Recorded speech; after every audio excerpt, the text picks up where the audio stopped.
ఈ out crop చూడండి, దీనిపైన జాయింట్స్ ఏ విధంగా ఉన్నాయి అంటే మనం జియాలజిస్ట్ సర్వే చేసేటప్పుడు ఈ జాయింట్స్ అనేవి ఏ డైరెక్షన్లో ఎక్కువగా వెదరింగ్ జరిగింది, ఎక్కడ ఫ్రాక్చర్ జోన్స్ డెవలప్ అవ్వచ్చు, ఎక్కడ ఆగిపోయింది.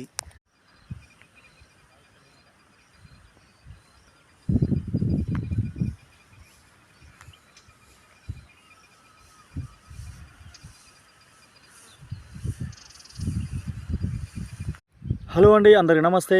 నేను మీ Suman, registered hydrogeologist, Telangana. Hello అండి, అందరికి నమస్తే. నేను మీ Suman, registered geologist, ground water department, Telangana state. ఈరోజు మా టీం తరపున ఇబ్రహీంపట్నం లోకల్ ఏరియాలో సర్వేకి రావడం జరిగింది.